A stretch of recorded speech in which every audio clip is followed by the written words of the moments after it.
La democracia nos permite opinar con libertad. Defenderla es nuestra responsabilidad. Seguimos presentando la revista informativa Democracia. 9:34. ¿Por qué se impone la fiscalización como una exigencia social no negociable? ¿Por qué la fiscalización se ha convertido en este momento en un elemento vital para esclarecer el camino del país, el camino administrativo, el camino económico? Porque la plata que nos hace falta y nos va a hacer falta en los 2 primeros años, por lo menos, de este recorrido constitucional, está en otras manos. Han habido circunstancias que no buscarán ser esclarecidas y que por el mismo fenómeno, distinguidos invitados, la gente que está respaldando al oficialismo denota un desespero y una preocupación, en muchos casos un pánico por lo que pueda ocurrir.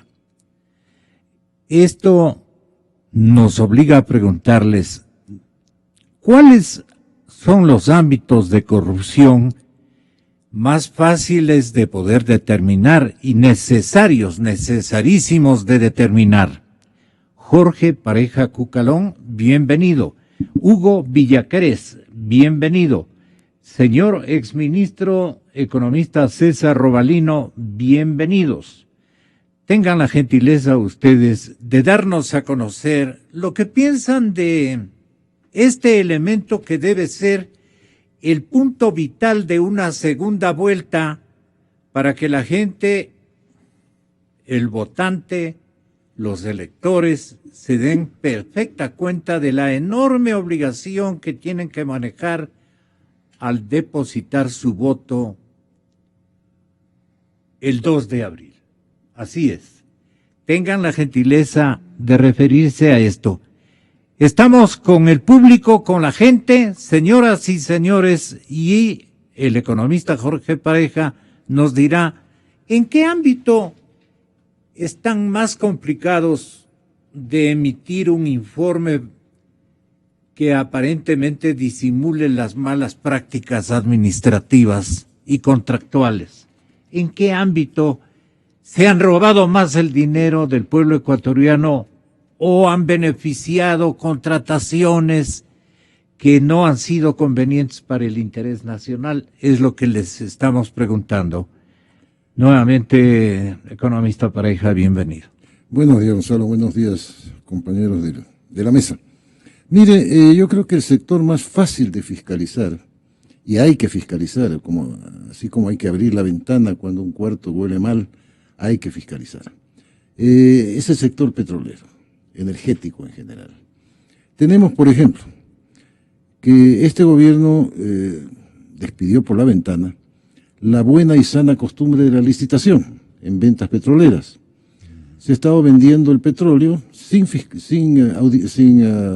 concursos, absolutamente por el deseo o las necesidades de alguien o de algo, pero sin una licitación que hubiera demorado quizás 24 horas más el proceso, pero hubiéramos tenido un mejor precio probablemente.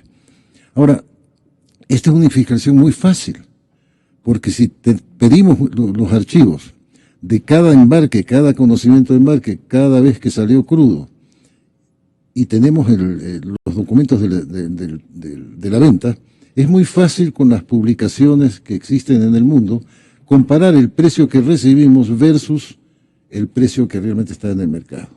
Es un trabajo meticuloso, pero muy fácil de hacer, uno. Y ahí puede haber muchísimo dinero, pero mucho dinero. Después recordemos brevemente grandes, entre comillas, obras que hemos tenido. 1.200 millones de dólares entregados en parte a nuestra compañera latinoamericana Odebrecht para el apisonamiento del terreno de la supuesta refinería de Manabí. Tenemos 750 millones de dólares para el terminal de Monteverde, que curiosamente el gobierno con un buen sentido, creo yo, que quiere rebajar el consumo de LPG. Y para eso inventaron las cocinas estas famosas de inducción. El propósito es bueno, pero el proyecto de Monteverde, que estaba destinado a 200 y pico, 300 millones de dólares, terminó costando 750 millones de dólares, y 400 millones más. Otro ejemplo, la refinería de Esmeraldas. El presupuesto inicial fue de 180 millones, quizás mal calculado, digamos que hubiera sido 3 veces eso, 500 y pico millones de dólares, pero terminó costando 2.000 y algo. Otra pregunta que a uno le queda en la cabeza. Tercero, Bajo Alto. Bajo Alto no solamente se hizo mal la obra, sino que costó mucho más de lo presupuestado. Solamente en estos conceptos básicos tenemos entre venta de crudo y estos proyectos muy mal administrados o mal vistos, mal examinados, tenemos sobre los, tranquilamente, creo yo, a ojo de buen cubero, unos 8 a 9 mil millones de dólares. Entonces, uno lo menos que puede pensar sin pruebas es de que simplemente repetir lo de Don Quijote a Sancho, ¿no? Huele amigo Sancho, mas no a rosas, ¿no? Sí, por eso se hace necesario, indispensable, fiscalización inmediata de todo esto, porque no hay derecho de que al pueblo ecuatoriano se le haya quitado 10.000, por ese lado nada más, millones de dólares, 9.000 millones de dólares, sin una sola explicación, sin una sola justificación. Y lo que se dice o se asume, que me parece que es una distorsión histórica, es de que todos los gobiernos han habido corrupción.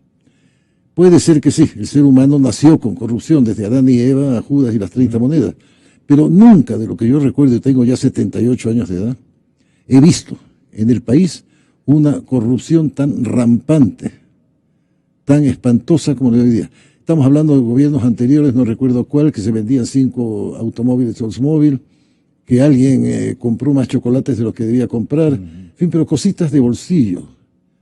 Inclusive la prensa entonces, más abierta que hoy día, se lanzó una investigación abierta. Y estaba bien, así tiene que ser la prensa. Y hoy día nos han robado hasta la ropa interior sin sacarnos los pantalones, y nadie dice absolutamente nada. Es decir, la fiscalización creo que es prioritaria para sanidad moral y espiritual del país. Y los dos candidatos, señor economista César Robalino, están en este momento en obligación de comprometer esa fiscalización, mucho más naturalmente el candidato de oposición, aspirando que también el otro candidato del oficialismo también diga lo suyo y diga: esto no es mi culpa, no he tenido nada que ver en esta circunstancia, pero que demuestre una voluntad política de comprometer el esclarecimiento de estos grandes robos que usted tiene un cálculo, alguna vez los mencionó aquí, señor economista Robalino. ¿Cuánto cree usted que se han robado en el negocio petrolero, por ejemplo, que es el que más domina y conoce usted? A ver, mire, yo digo, con todo el respeto y el aprecio, 2 veces en mi vida he hablado con el señor Lenín Moreno, si mal no recuerdo. Yo no creo que él va a tener la voluntad política de hacer un proceso de fiscalización al gobierno que va a terminar. Yo no creo. Guillermo Lasso sí, y Andrés Páez. Y creo personalmente que Guillermo Lasso será el nuevo presidente del Ecuador, pelo a pelo, voto a voto, sin fraude. Y naturalmente el gobierno hará todo lo posible por hacer fraude. Y Guillermo y su partido, su agrupación política y sus asesores tienen que estar conscientes, y espero yo que estén conscientes, de que hay que desarrollar un programa para neutralizar el fraude que irremediablemente el gobierno va a hacer el 2 de abril. ¿Sí? Sí. Ahora. ¿Y qué se puede hacer con los softwares? Los softwares que ya están diseñados, dicen las malas lenguas, para aumentar y rebajar ahí cuando... Todos los asesores de Guillermo pues tienen que entrar, tienen que tener experiencia para todo estos propósitos. Y ahí en ese sentido tecnológico, él se ha preparado bien, me dicen otras. Y la gran ventaja también ahí otras que lenguas. El amigo Páez es un hombre de una experiencia pragmática porque ha estado en política activa, pues qué sé yo, más de 20 años, ¿verdad? Desde la izquierda democrática, si no mal recuerdo, ¿verdad? Pero fíjese, Yo digo lo siguiente, ¿no? El gobierno del presidente Correa así no acepta, y lo digo con todo el respeto al gobierno, porque yo no tengo por qué faltar el respeto al gobierno ni a nadie, ni el presidente, ni vicepresidente, etcétera. Entregará, vuelvo a insistir, quebrado la economía, quebrado el país. Y Guillermo Lasso, nuevo presidente, tiene una tarea compleja para restaurar de la quiebra al país, financieramente hablando. Pero no solamente es eso, sino que hay otra serie de problemas en el país, en la sociedad, heredados de este gobierno. Hay que restaurar los principios de la ética y de la honradez pública. No es que usted lo elige presidente, vicepresidente, o el presidente lo elige ministro de Estado, gerente general de una gran empresa como Petroecuador, por ejemplo, para robar. No, pues, el servicio público es para servir a la ciudadanía, sin tratar de planear que voy a robar para enriquecerme yo y mi familia. Así no es la política, no puede ser, porque si no la política no solamente que se desprestigia, sino que la gente entonces dice, ¿para qué carajo, perdónenme la expresión, sirven los políticos? Sino para robar, no puede ser. Y así no se entiende la política. Yo no la entiendo. Nunca he estado en la política activa, nunca he pertenecido a un partido político, ¿sí? Pero así no es la política. Pero se ha llevado con los políticos. Ah, no, sí, por supuesto. Y he trabajado en varios gobiernos y he hecho política pública, no política. Entonces yo digo, mire los casos, pues, los casos que son visibles, que son públicos. El caso del Comecheque, por ejemplo. Era el que hizo eso, era el conserje, el chofer, el pasapapeles. No, pues, altos funcionarios del gobierno que tenían, ¿qué cosa tenían? La confianza total del gobierno del señor presidente. ¿Qué otro caso más? Visible, así, para no especular. El dueño del circo era él. Así decía, que era el dueño del circo, decía este señor ministro del Deporte, ¿no? Y luego usted tiene a Pedro Delgado, alto funcionario del gobierno, que estuvo metido en la crisis bancaria y que es responsable de una serie de cosas, y no como le acusan a Guillermo Lasso de esas series estupideces que son falsas totalmente, ¿sí? Ahí tiene. Hasta familiar del presidente, de la confianza del presidente de la República y del gobierno nacional. Entonces usted tiene ahí, ¿qué cosa? COFIEC. Destruyeron COFIEC, ¿sí? Ese préstamo a un extranjero, y así porque así le dieron la plata. Es una monstruosidad, pues, ¿no? Y luego, un título falso. ¿Eso es ético? ¿Eso es honradez? No, pues. ¿De quién? ¿De una persona que pasaba los papeles, que pasaba el café? No, pues. Un alto funcionario del gobierno del presidente Correa. Y luego, lo último, pues después de lo que se llama los Panama Papers, y luego, pues, el informe del Departamento de Justicia de los Estados Unidos. 33 y pico millones de dólares en coimas. Yo Odebrecht para el señor ABC, que todo el mundo y la ciudadanía, no los políticos, los ciudadanos estamos esperando la lista. Y yo creo que el gobierno debió haber tomado una iniciativa como el presidente peruano. Abro totalmente para cooperar. A mí me conviene como gobierno actual abrir y comenzar a tomar toda esa gente que ha recibido sobornos, todo, y los meto a la cárcel, yo como gobierno actual. Pero eso no ha hecho pues el gobierno. Entonces, uno dice, oiga, vea lo que está haciendo pues el amigo presidente del Perú, ¿sí? Entonces yo digo, hay que restaurar los principios de la ética y moral. Y no solamente los principios éticos, en realidad tienen que ver solamente con que me robé la plata como ministro de Estado, etcétera, o alto funcionario del gobierno, sino que hay otra serie de actos que están reñidos pues con los principios morales y éticos. Déjame tomar el seguro social. Y aquí el amigo que nos acompaña estuvo en el Seguro Social, ya no recuerdo si poco tiempo, largo tiempo, pero estuvo ahí. Fíjese, dos cosas solamente le voy a mencionar. No pago la deuda con el Seguro Social en materia de salud, 2.506 millones, algo así. No pago porque no hay un reglamento. Una argumentación tan simplona. ¿Usted cree que eso es un principio ético? Yo como ciudadano digo, no. Eso está contra los principios de la ética, ¿sí? Segundo, hacen aprobar una ley para desconocer y eliminar el 40% del sistema de pensiones, que creo que la contribución anual, creo que era 1.000, 1.100, 1.200 millones aproximadamente, ¿sí? ¿Cuál fue el argumento? Uno dice, es ignorante el gobierno y el presidente no entender a través de cálculos actuariales que usted necesita en todo sistema de pensiones tener una reserva para el futuro. Fíjese, aparece ya en Diario El Comercio un dato, fíjese. ¿Cuál es el dato que aparece? Si mal no recuerdo, desde el 2014, saca Diario El Comercio ayer, hubo un déficit de caja, por decirlo así, entre los ingresos del sistema de pensiones con lo que se paga a los pensionistas, a los jubilados. El 2015 se ahonda, el 2016 se ahonda y el 2017 va a ser por una diferencia enorme. ¿De dónde se toma eso? Bueno, pues el seguro o el directorio, sin el voto del representante del sector privado, entiendo yo, decidieron pasarle del sistema de pensiones, porque tiene reserva y cosas que sí tiene, pero para un propósito hacia el futuro, hacia el seguro de salud, X cantidad. ¿Sí? Eso de ahí ya no solamente es un error financiero, sino que digo desde el principio ético. ¿Es justificable eso? No es posible, pues. No es posible. Eso no es ético. Ética pública. ¿Incurrido por quién? ¿Por conserjes? No, pues por altos funcionarios de este gobierno. Y luego usted tiene sencillamente lo que una ley hicieron aprobar, cosa que yo digo, no puede ser, pues no, hace algunos años. Deuda pública a corto plazo. Deuda pública a corto plazo. No la publican como deuda pública.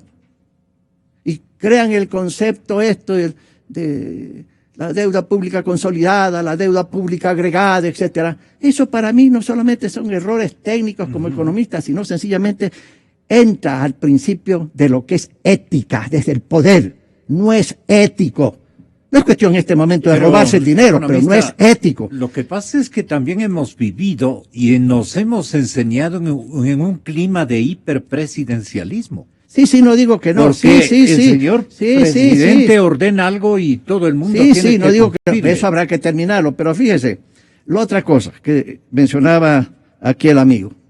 Jorge Pareja. Cúcara. Mencionaba, no porque es opinión de él, sino que es lo que he escuchado y yo también he escuchado en varios lugares del país. No importa que roben en este gobierno, que roben, que anteriormente también se robaba, pero la diferencia es que hoy hacen obra y antes no hacían obra. ¿Usted puede aceptar esa argumentación de muchísima gente? A mí me parece una estupidez. Yo no acepto eso. Yo he sido ministro de Estado y jamás robé un centavo a nadie de las arcas fiscales. Jamás. Porque esa no es la función. No es la función ir al poder público para enriquecerse. Y aquí los casos que he mencionado han enriquecido a alguna serie de gente, pues. Y espérese que van a salir una serie de cosas adicionales.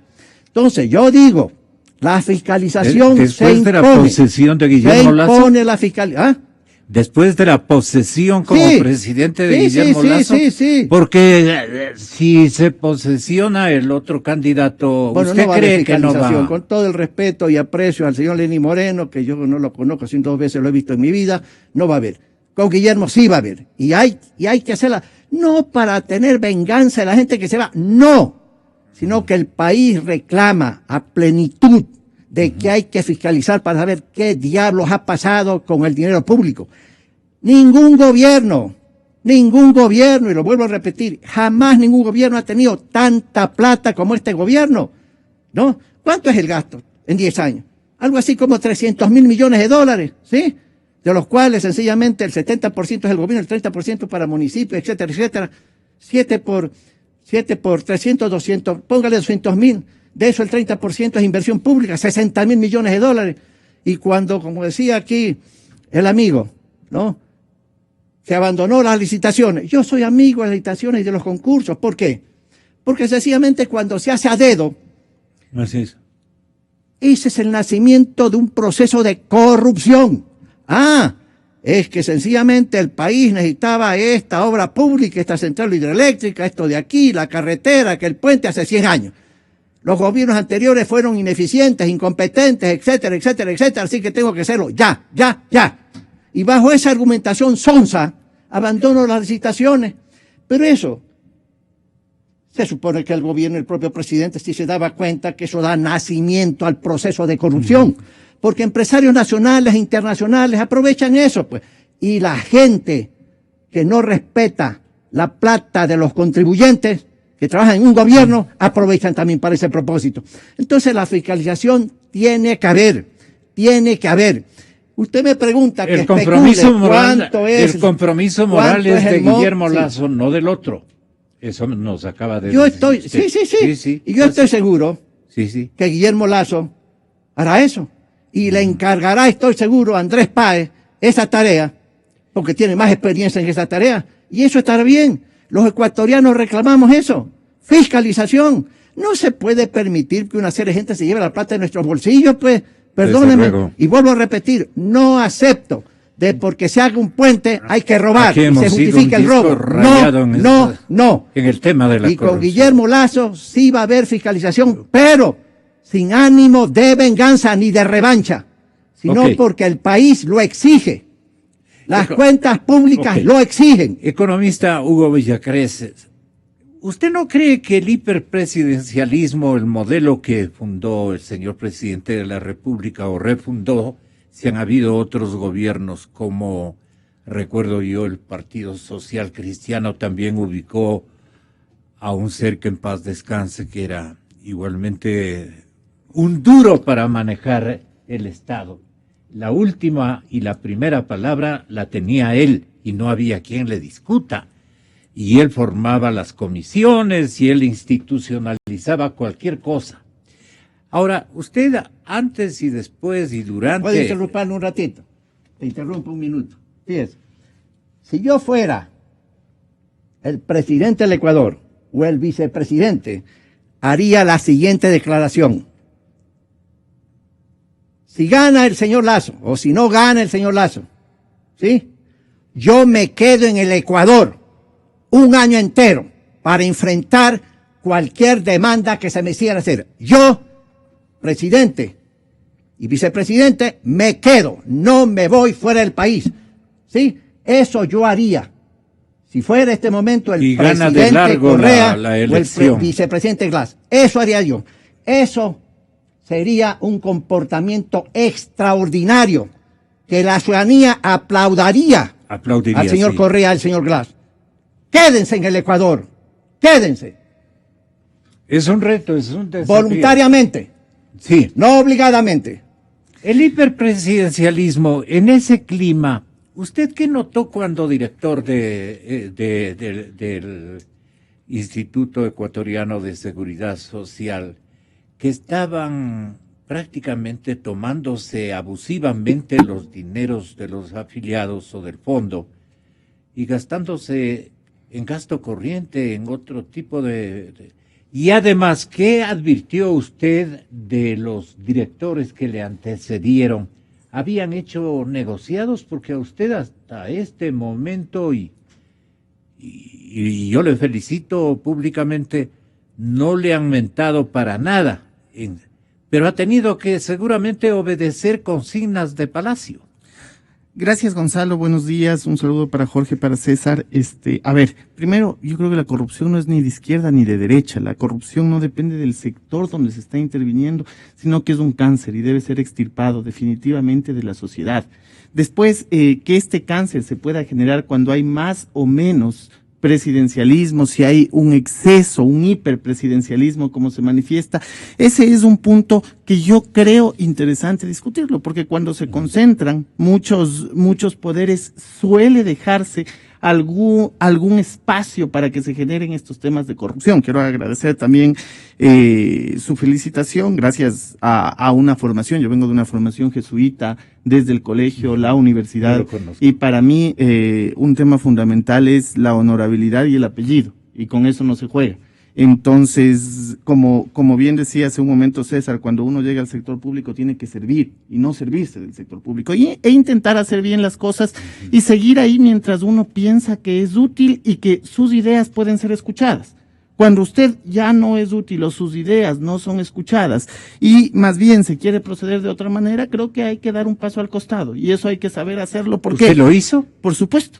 Por supuesto, cuando usted ya tiene algunos temas en el tapete que parecen y que César mencionaba hace un momento que no van acorde con lo que debería ser el sostenimiento de una institución como el Seguro Social, por ejemplo, hay que hacerse a un lado. Pero fíjese, en el tema que nos compete y uniendo todas las piezas que es importante manifestar, hay un estudio de Sachs y Warner, dos norteamericanos economistas que hablan de la maldición de los recursos naturales en la década de los 90 y que dicen que los países que tienen muchos recursos naturales están llamados a crecer menos en el largo plazo. La Universidad de Lausanne, el HC de Lausanne en Suiza, hace un estudio en el 2003 en donde demuestra que no hay tal maldición de recursos naturales, sino hay una maldición de la corrupción en los recursos naturales. Eso es otra Que los cosa, países claro. que tienen un gran porcentaje de corrupción alrededor de los recursos minerales, petróleo, lo que fuere, son países que en el largo plazo van a crecer menos. Entonces el enemigo a combatir, dicen en la Universidad de Lausanne, es la corrupción, no es el tener o no tener Interesante, recursos ¿no? naturales. Esto para decirle, de hecho, cuando uno pregunta los sectores que deben investigarse, por supuesto, son los sectores en donde más recursos se han manejado en primera instancia y después yo creo que debe haber un pacto social de todo el país, independientemente de quién vaya a gobernar, en el sentido de combatir profundamente la corrupción, que existan incentivos a denuncias judiciales serias, que exista la muerte política, por ejemplo, de los ciudadanos involucrados en temas de corrupción, la pérdida de los derechos políticos y otra serie de herramientas que se vienen utilizando en países vecinos. No estamos descubriendo el agua tibia, pero que sin duda ayudan a mitigar ese cáncer que es la corrupción. Ahora, usted le daría luces a los dos candidatos, ¿no? Porque no hay que tampoco hacerle a un lado. Este no va a fiscalizar, este va a taparles a todos. Está por verse. Pero lo uno puede ser más seguro que lo otro. Y en eso tienen toda la razón ustedes. El escepticismo es el que prima este momento, por lo que hemos podido observar. Usted le puede dar luces a los dos candidatos para que vayan directo y encuentren anomalías a granel y de sumas importantes. Mire, Gonzalo, yo creo que eso es muy difícil, porque si yo supiera lo hubiera denunciado. Yo no soy de las personas que se queda callado y socapando ese tipo de cosas. Si yo supiera que ha pero usted existido dice un acto de corrupción, que le tocó hacerse a un lado el instante que hubieron movidas que no le gustaron. No, exacto. Por dejarlo en movidas. exacto, nomás, pero ¿no? no por actos de corrupción, debo aclarar, sino simplemente por objetivos de política pública diferentes a los que yo perseguía para la institución. ¿Y para No, qué querían esos cambios ellos? Por ejemplo, estaba la ley de justicia laboral que se ha mencionado acá, que era el tema de la eliminación del 40%. Acuérdense que yo salgo en marzo del 2015, eso se aprueba, me parece que en abril del Así 2015, mayo del Al 2015. siguiente mes. Estaba el tema de la deuda esta de salud y muchos otros temas que como objetivos de política pública a mí no me parecían coherentes para el Instituto Pero es que Ecuatoriano de eso Seguridad es Social. tomarse la plata ajena. Entonces, en ese caso, ¿qué hace usted? Yo preferí apartarme y dejar claro que yo no había formado parte de ese tipo de decisiones. Pero ya en el tema de corrupción, fíjese el Fondo Monetario Internacional lo que dice. Anualmente el mundo pierde más o menos el 2% del Producto Interno Bruto en temas de corrupción. Si usted saca el cálculo para el caso ecuatoriano, al menos este estudio que hace el Fondo Monetario Internacional habla de que alrededor de Muy conservador para el caso 1.700, ecuatoriano. 2.000 millones de dólares. Claro, anuales dos puntos. se pierden por temas de corrupción. Entonces, hay que ser transparentes con los entes fiscalizadores. Y de lo que ha Se leído en la tiene- prensa y de todo el seguimiento que ha hecho antes y después de su administración, ¿qué podría destacar usted como un incumplimiento de reglas elementales de ética administrativa y de defensa de los recursos de los afiliados? Mire, a mí me parece interesante en el mecanismo de defender los recursos de los afiliados que la gente que me antecedió intentó cobrar la deuda de salud, intentó cobrar este 40% del que se ha hablado, y de hecho se lo pagó. Ese 40% me parece que se paga hasta marzo o abril del 2015 igual. Ya. Es el último mes que se termina pagando ese 40%. ¿Le está mencionando tal vez a González ahí? A los que me antecedieron, Ah, cualquiera, sea Fernando Cordero, sea Ramiro González, sea Rubén Flores, todos los que me antecedieron hicieron un esfuerzo de cobrar esos recursos en beneficio de la seguridad social, porque conocen cómo funciona la Claro. institución, porque es una Pero institución después compleja. después de usted vinieron regalones Bueno, irresponsables. yo ya no puedo dar fe de lo que ocurrió después porque Pero no ¿cómo pude les revisar calificaría esos usted papeles. irresponsables? Bueno, es difícil poner un calificativo porque en temas políticos uno termina hiriendo susceptibilidades. Lo que es claro, evidentemente, es lo que el día de ayer, por ejemplo, dice Diario El Comercio, que no hay recursos para pagar las pensiones de este año y que Imagínense. tendrán que recurrir al fondo de reserva A las inversiones. o a la reserva que tiene el seguro de invalidez, vejez y muerte, Eso que ya es desinvertir alrededor de 2.000 millones Ir de al dólares. cepo. Pero fíjate, Tenga la tú bondad. estuviste ahí y debes haber visto que César el Robalino. amigo Rivera, que está de ministro de Finanzas, y creo que el señor Ortiz, ministro de Finanzas también de este gobierno, firmaron 3 acuerdos por tal o cual concepto. Tú conoces eso y en el mercado existen esos textos, ¿sí? El ministro, los 2 ministros mencionados, no podían haber firmado ese convenio a título personal, sino porque en nombre del presidente Correa y del gobierno del presidente Correa dijeron, sí, seguro, debemos esto, vamos a pagar, etcétera. Pero luego el propio presidente sale y dice, no pago porque no hay reglamento, una argumentación sonsa para mí. Pero anteriormente, ¿cómo explicas la inconsistencia del gobierno? 3 ministros en nombre del presidente firman, y luego el presidente desconoce la firma de los 3. Y el ministro Eso Rivera es el sigue de ministro después que le desconoce. hiperpresidencialismo. Mire, César, Fíjate. no solo eso, sino que una última carta enviada por parte del Seguro Social con fecha 9 de marzo del 2015, yo salí el 23 de marzo, Ajá. con fecha 9 de marzo, enviamos la última carta por pedido del Consejo Directivo, Ya ven. en donde solicitamos que se entreguen los 1.850 millones de dólares hasta esa época. Si Bien. quieren, podemos someter a auditoría, cualquier Claro, cosa, claro, decimos, claro. pero que se Ya. reintegren esos Eso lo recursos. firmaste tú en nombre del Consejo Directivo. Eso lo firmó el Ya. director general por Ah, ya, pedido pero del por Consejo pedido del Consejo, Directivo. ya. Yo fui Ya. parte de ese Ya, Consejo del Directivo Consejo. y por pedido unánime. Ya. Porque tanto Felipe Peso como Paulina Guerrero y quien le habla, estuvimos de acuerdo en que se solicite esos recursos al Estado. Paulina también, hay Sí, que sí. hay que reconocer. Pero ahí tú tienes la inconsistencia del gobierno, Y la sacaron. la inconsistencia total. ¿Por qué motivo?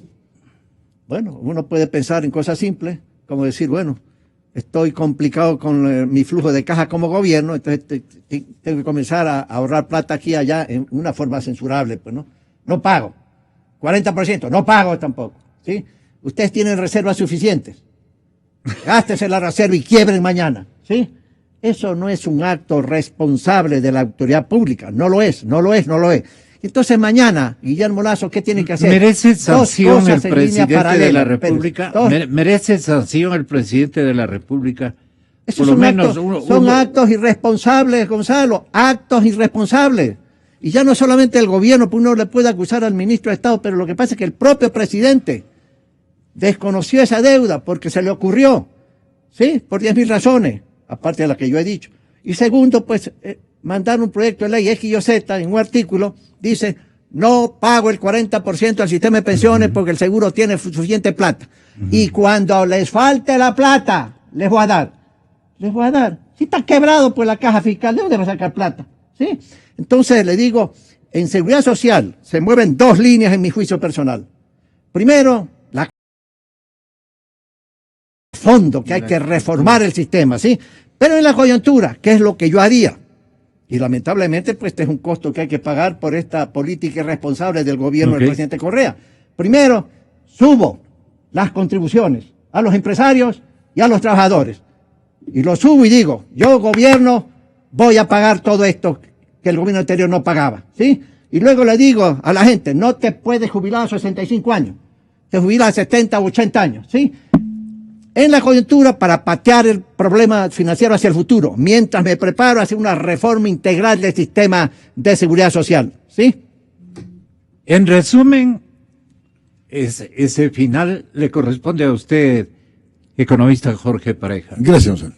Mire, es inútil repetir lo que ya se ha dicho por parte de los compañeros de la mesa, Así es. pero Pero en ¿cuál es el general, compromiso de los candidatos? mire, el compromiso básico de un candidato que tenga una formación sana y honesta es fiscalizar exhaustivamente cualquier acto y tenemos muchas muestras que indican que Pero que nos mucho. exhibe el plan de fiscalización, ¿cómo va a operar, pues? Ese es el problema. Eso, por ejemplo, le sugiero, le invoco respetuosamente al señor Lasso. Indique cómo va a operar un plan macro de fiscalización de 15 años atrás de estos gobiernos. Mire, al señor Lasso hay que darle, creo yo, primero un apoyo absoluto. Total. Y segundo, condolencias. Porque si va a ser Condolencias presidente... no. Yo creo que sí tiene. Es un Sí, reto, y- pero él va a salir adelante. Yo sí creo. Yo Creo creo que sí está condolencias- preparado para eso. En el sentido de que recibe un país en quiebra. En quiebra monetaria, en quiebra espiritual. Pero será motivo de orgullo después sí. de haber solucionado. Si ¿no? soluciona todo eso, pasará a ser un gran presidente del Ecuador. Claro, de la pasará a la reconocerá. historia. Y sí, Ahora, usted termina. Yo creo que los dos candidatos deben mostrar sus equipos en áreas que son susceptibles para el Ecuador. Muy bien. Ya es hora, estamos en segunda vuelta, díganos bien. quiénes van a ser sus ministros, quién va a estar en seguridad social, quién va a estar en las áreas de sectores petroleros, energéticos, en finanzas, economía. Pero también, Eso es fíjate, importante. también, ojalá la campaña no se vuelva una campaña sucia. No se vuelva sucia. Lo que hay que decirle al votante, al elector es, este es mi programa y estas son las razones y estas son las soluciones. Pero de repente seguir como el gobierno está haciendo. Sí, sí, sí. Eso de seguir haciendo lo que el gobierno está haciendo, me parece censurable. De echarle la culpa a Guillermo Lasso de la crisis financiera del 99 es una estupidez y una falsedad. Luego de la quiebra de la corporación financiera es otra falsedad total, ¿sí? O de que ya comenzó a salir algo del Banco Continental es otra falsedad total, ¿sí? Yo digo, no se puede ir por ese lado la campaña, no se puede ir. Los electores necesitan que los dos candidatos le digan cómo resolver los problemas económicos. El señor Lasso tiene un programa que lo he leído, un programa extraordinariamente bueno, que sacará del país de la quiebra que tenemos. Pareja tenía una última parte. bueno, ya en la forma más tranquila posible, me gustaría decir primero que todo ecuatoriano responsable tiene que meditar muy bien su voto, no con el estómago ni con el hígado, sino con la cabeza fría. Y si ese razonamiento es efectivo, creo yo, y no estoy haciendo publicidad, creo yo que hay que votar por el señor Lasso. Pero también creo que el señor 2-1 Lasso... a lo mejor aquí. No, ¿Tú vas a votar por Lenin? No, el voto es secreto, yo no he dicho nada. Perdóname, No, tranquilo. Perdóname la indiscreción. No, yo no he dicho nada. Pero Yo hablo siempre de los dos candidatos, creo que los dos tienen en que el presentarse en el para caso de que voto salga el susurro. señor Lasso presidente, que creo yo que lo será, los ecuatorianos debemos estar conscientes de que el señor Lasso enfrentará un país en quiebra moral y física y económicamente, y que el pueblo tendrá que comprender, los votantes tendremos que comprender muchas medidas que el señor Lasso tendrá necesariamente que tomar para sacarnos del pozo en que estamos. En lo que decíamos de los países productores de bienes básicos, me gustaría repetir simplemente para terminar una frase del escritor venezolano Uslar Pietri, que después utilizó muchísimo Rómulo Betancourt. ¿Ya? Uslar Pietri se refería al petróleo como el estiércol del diablo. Así Es decir, el estiércol puede ser necesario, pero hay que tratarlo con cuidado porque si no mancha y huele mal por todos lados. El trabajo de un gobierno tiene que ser, un gobierno sensato y honesto, tiene que ser volver la honestidad a la gestión pública. Volver al sentido que decía César, de servidor público, no de servicio personal del público, sino de servidor público. Mire, todos los que estamos aquí hemos estado en la función pública. Yo he sido ministro de Estado, ¿no? He sido presidente de Petroecuador, gerente de Petroecuador, en fin, etcétera, etcétera, etcétera. Y francamente no tengo nada en qué mostrar de que he robado, porque tengo un Volkswagen del año 95. ¿Sí? Hay que ser servidor público y el señor Lasso tiene la gran responsabilidad de limpiar, de hacer un proceso de higiene general al país, porque si no, el país va a ir, como dicen en la costa, los montubios, creciendo igual que el rabo de las vacas, para abajo. Muchas gracias, señoras y señores, por la amable atención y sintonía. Hasta mañana. Informamos a nuestra audiencia.